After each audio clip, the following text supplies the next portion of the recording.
even to this day, many years later, the NERF N-Strike Elite Retaliator is one of the most popular blasters that you can try to get your hands on, and if you do have your hands on one, well, chances are you probably might want to squeeze as much power out of it as possible, and people have gotten those Retaliators to hit relatively hard, and, well, because of how popular it was, because of its very effective form factor with detachable magazines, stocks, and comfortable grip and whatnot, there are a lot of parts and pieces out there for it, and today we're going to be looking at some relatively new ones in the form of a new metal expanded plunger tube kit for the NERF Retaliator from nfstrike.com, which they kindly sent off to me for review. And this is what you get in the kit. You get a worker buffer tube for a buffer tube stock. This is important and required for the entire kit. So if you're gonna get this one, make sure that you, well, this comes with it, but make sure that you're gonna use this in your build. It also comes with some 3D printed pieces. You've got one to go inside of the stock, which means you do have to disassemble the stock, and then some guide pieces right here for setting it inside of the shell of the Retaliator. Then you get a rather weird spring, which we'll talk about in a moment, a really nicely machined, I think this is like a Delrin or something like that, but a very nice plastic machined plunger rod with a plunger head pre-attached, and then of course a metal plunger tube. And yes, this is expanded, so if we compare it to the regular worker expanded Retaliator plunger tube, which is essentially just a cut down sort of long shot plunger tube, you can see they're basically the same size. The worker one is slightly larger diameter, but this one is metal, and metal should have less friction and better tolerances than plastic. So this theoretically could give you a big performance upgrade. Plus it's really, strong, so should have no chances of it breaking. And this is a really weird spring. It is a very tiny, high coil, high strength. I seriously can't compress the spring at all. Upgrade spring that is a super long length because it's meant to go inside this stock and give you tons of power. You can see how long this plunger rod is. That is a lot of distance, and it's basically meant to fit inside of here with this inside of that and prime back and catch and do all sorts of that good stuff. And it should be pretty good. This is the spring that you normally get if you go for like the full worker Prophecy R setup, which is this new one is a bit longer, way more coils, but is actually way smaller in diameter. In fact, if you really want to kill whatever blaster you're putting this into, I'm sure this spring load will absolutely do it for you. I am scared to see somebody do this in the future, but I'm not going to do that because I have bad luck with springers as is. Speaking of which, I'm not going to be installing this in a Retaliator. Unfortunately, I just don't really have a reason to spend a whole bunch of time on a Retaliator, but I do offer the next best thing. I was recently sent this replacement for the worker Prophecy R from my friend Andrew, and I really appreciated that because I loved my Prophecy R and I managed to break it at Ragnarok Oktoberfest last year. And for this year, I'd really like to have that rifle back with the bolt action and everything like that, which is like one of my favorite blasters of all time. I like having a powerful spring bolt action blaster that looked like a thing from Counter-Strike. So yeah, we're gonna be installing this in here, and I've already kind of taken a look at it because here we have the old shell right here, which I have glued, but I'm not going to be using it, and it should fit perfectly fine inside there with no issues whatsoever.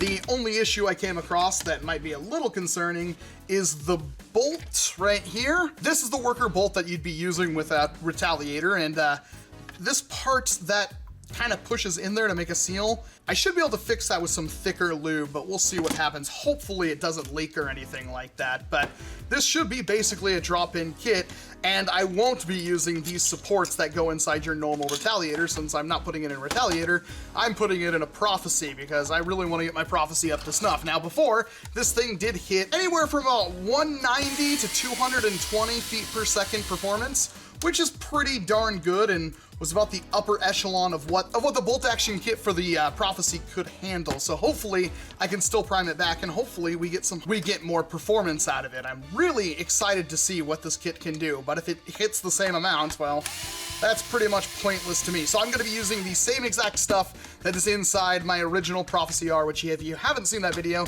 you can check it out right in the top right corner about, let's say now. So we're gonna have to pop out these little rubber dampeners since we're not going to be using them. And we're going to be taking some nippers and cutting out all of this support material in here, since again, we're not going to be using it since these plunger tubes are bigger than your standard Retaliator plunger tube.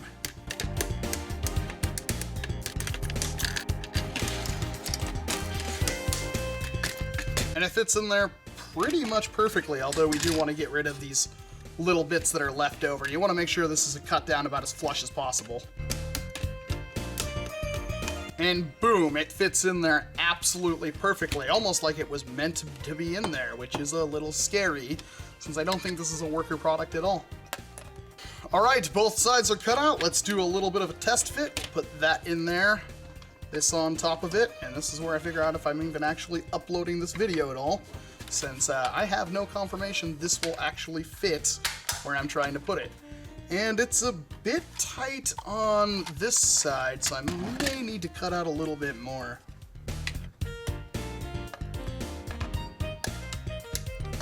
Boom, it's in there completely flush, which is good. Do have to pretty much make sure that you cut out absolutely everything as low as it will go, but that takes care of that. So that is now fit in there.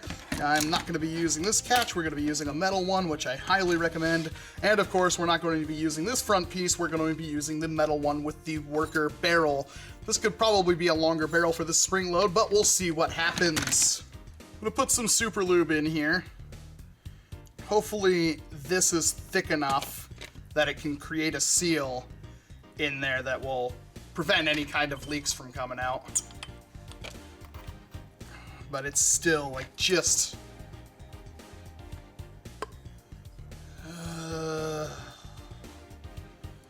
hopefully that's good enough. If it gets some lower performance, that's definitely something that should be checked out. So if you have no idea how a Retaliator or whatever functions, when you prime the sled back, whether with a bolt, the slide, or a pump grip that is connected to this point right here, it's going to push this bolt back into the plunger tube. This is the plunger rod, which has a spring coiled around it, and what that's going to do is that's going to push back the plunger rod until it reaches the point where it clicks into the catch. You can see this little cutout right here. That slides against this part right here on the catch, which holds this back. That also gives you enough room for a magazine to index a dart upwards, which then, when you close the breech, this makes an airtight seal, this makes an airtight seal into the barrel, and then you've got a dart loaded just up here. And then of course, when you pull the trigger, it pushes up the catch, which lets this part slip and delivers all the air power into the barrel where the dart is and propels it out the end. So a relatively simple and effective system. Of course, we're gonna do some weird stuff to it now. So we've got all of this done. Hopefully this all works really good. We need to get some other parts from our original blaster. This piece is going to be very important, as well as the upgraded catch spring, so make sure you pick these up if you're buying this kit, because it does not come with it. But this is going to withstand a lot more abuse than your typical plastic catch, because catch failure is kind of the #1 thing that happens with heavily modified Springer blasters. Now, we've got to take apart our worker buffer tube here, which is done, so we can fit in this, which will act as our spring rest. All right, so I do have another one of these in case I screw this up, but it does look like you're gonna be removing the front post on this stock. There are no instructions for this, so I'm just kind of guessing, but from what I've seen, there's literally no way for you to put this in this front post right here, so I'm guessing it has to go one more back. It doesn't fit in the very back either, so I'm safe to say that it's most likely this second post here. Yeah, that seems a little bit more like it to me. Let's see if I can fit this together. I'll probably have to smooth some stuff out. But, yep, I'm pretty sure that's where it goes. There are no instructions for this one. Looks like I'm going to be removing these front posts as well, since they're a little bit curved and they're preventing me from closing this thing up. Alright, that should be good. Hopefully. That seems good to me. Alright, we're getting to the good stuff now. Interesting, because this spring is so small, you don't have to cut out the back of the Retaliator. like you have to do for the other spring. That's a really interesting design choice. However, I wonder if it will pan out for them. What is this? It's like my trigger deformed. Put that in there like that. And then we take our buffer tube here. And don't think we need anything else besides that. So this, snap this onto the end of that. So this effectively means I can't use this kit with my bolt action kit, which is extremely upsetting. I'm not sure, I guess I could test prime it somehow, but yeah, there's no way for me to use this because of the way this bolt works unless I were to completely redesign that bolt thing, which I don't think I'm going to be doing. But it stays in there pretty good. I would still probably put a screw through the top of this to make sure it stays on there. But that is essentially all we have to do, except for, well, make sure it primes and fires. So we'll just do it this way, I guess. Oh, that did not catch. Okay. That is caught. I'm going to now procure a short dart magazine. Yeah, these crap darts will blow holes through cardboard, and they're pretty much the only new short darts I have left. But let's see what this thing can in fact do. To return the bolt forward. So we should be locked and loaded. Let's see if it can do a whole lot. We've got a box right here, and that was not very impressive at all. It dented the box, but this should easily blow holes through it. I got 172 out of that.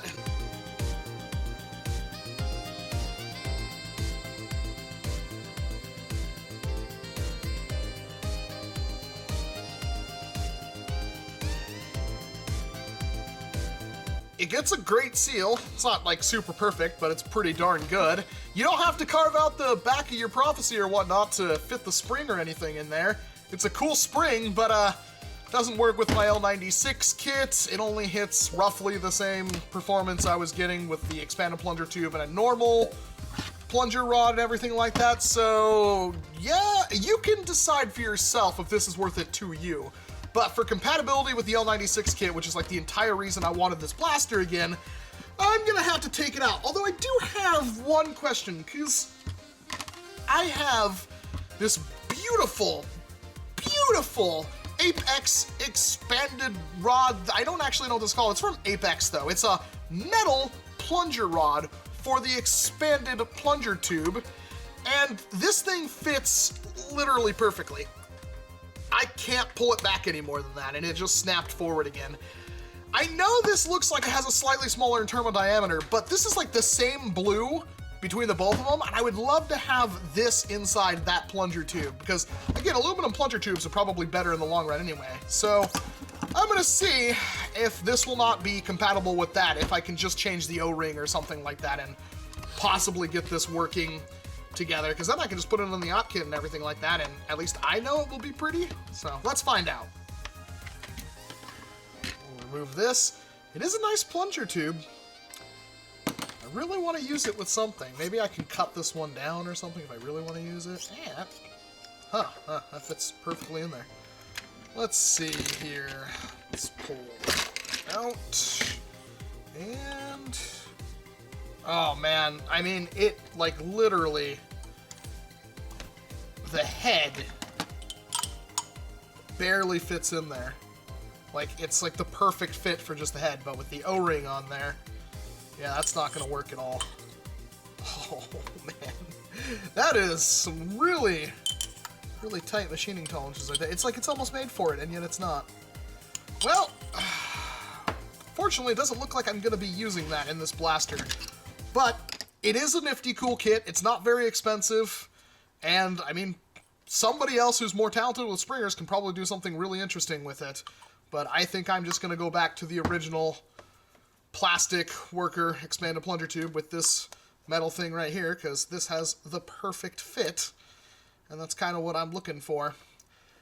Well, that's a shame. There will be a link down below where you can purchase this if you are looking to get one yourself. Maybe you don't want to carve out the back of your Prophecy or Retaliator. I totally understand about that. Other than that, I'm Walcom S7. Thank you very much for watching this video, and of course, I hope to see you in an entirely different one. You gotta upside down.